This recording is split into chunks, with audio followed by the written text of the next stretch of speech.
Hello there, welcome to another episode of World of Tanks at Ungani Titan. We're here on Rassi I in the Eye. I'm in the Comet, we're top tier, and this is the game that tipped me over the into the second mark of excellence, and I have managed to move well past that at the moment. It is actually looking good for potentially a third mark. I don't know if I'll make it to that because it gets really tough when you get into the 90s, and I'm not there yet. And I'm actually also spending a little bit more time playing the other British mediums that I have, the high tier ones, the Centurion 7.1, which I kept, and the Centurion Action 10. Now I don't have a great crew in the Centurion Action 10, it's about the same level, but it's a bit better than the crew in the Comet.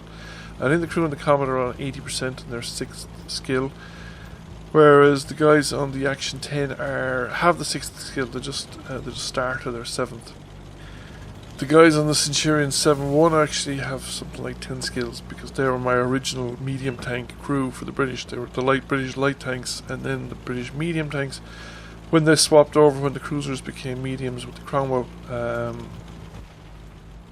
So they're a crew that have been through a lot of my British tanks because they were one of my original crews that I started training and grinding on 4 years ago or more. Looking back through my videos, it's about 2 years since I played the Centurions, so it's probably 2.5, maybe 3 years ago since I played the Comet on a big way, and I've really enjoyed going back to them.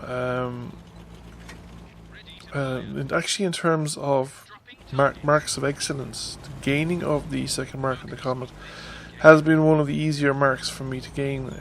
It's been up there with the the T-29.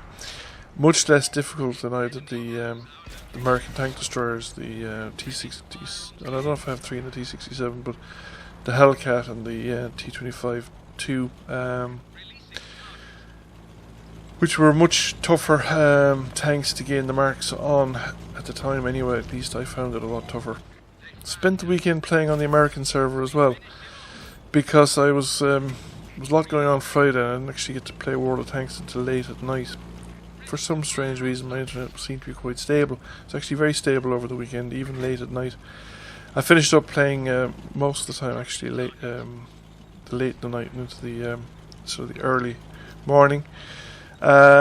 Shouldn't be doing it, it's not good for me, but I did it anyway, and I switched to the North American server because the European server doesn't really have a population at night anymore to support 15 versus 15 gameplay, and I much rather 15 versus 15 than 10 versus 10 or 7v7. So I was able to play it. I actually had a stable connection, which was quite surprising. I still don't have fibre broadband, nor have I been offered it. They haven't announced its completion in the area. I know they're still working away at it, but I'm a bit disappointed that it hasn't appeared already, that it's been taking this long for them to complete it. I know it's a rural area and there's a lot of cabling to be replaced, but still, I would love to see the progress being faster.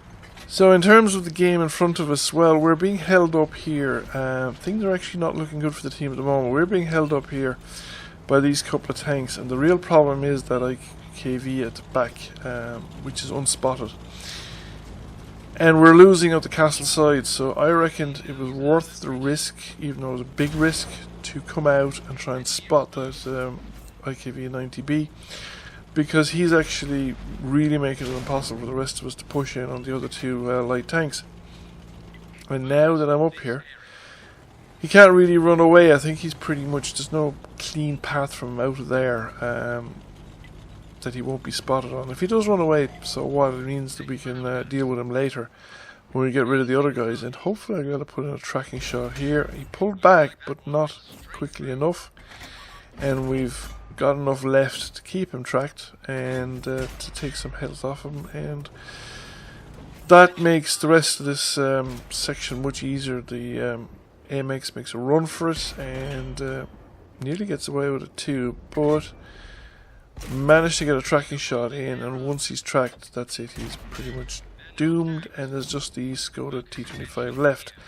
It is fairly important though that we clean up the Skoda T-25 pretty quickly, because the enemy, I think they're gaining tanks in us on the western side of the map, and if they finish off our defense around the cap circle, then there won't be enough of us left to do much about it.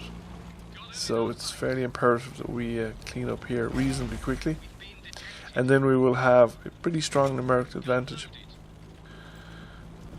So the Skoda is run to ground, and that is the end of that. So now we need to get back across the map and sort out things around the cap circle.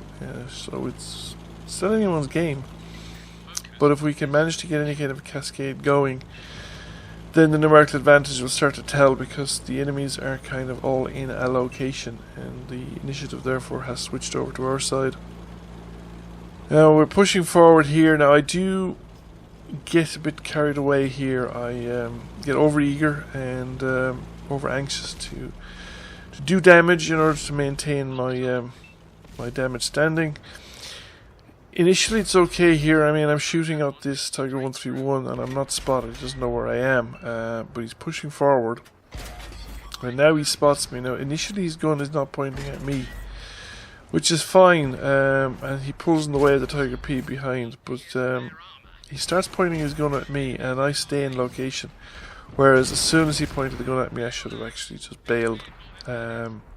And he pulls back far enough to let the Tiger B get the shot off, and that's me out of the game. However, we are now 2 tanks up, and they have 2 tanks in the cap circles, so we know exactly where 2 of them are. So the balance of advantage has swung strongly in our favour. Unfortunately for the point of view game showing the rest of the game, I switched the camera to this guy, but I didn't stay watching the game. I actually probably walked away, because from this point onwards I don't look anywhere else, and just the AMX 1375 gets killed, and I'm just watching a burning vehicle while we grind out the battle inside the cap circle. So victory is obtained, and we now wait the final results just to see how we did. And we got a decent amount of silver, over 1800 damage, nearly 700 assisted damage, 2nd class mastery, and the 2 stripes in the barrel. We got the 85% damage standing. Just about, I think, because I lost it on the next game, but I have managed to clear the 85, I have well cleared the 85 cents. I'm thinking about 87 or something like that, so it's looking good. I will attempt to see if I can keep rising it and have a go maybe to 3rd mark. However, I don't know if I have the crew skills on the crew necessary to really clinch the 3rd mark. I'm not in try-hard mode yet. I mean, I haven't started loading food and premium consumables and that sort of stuff yet.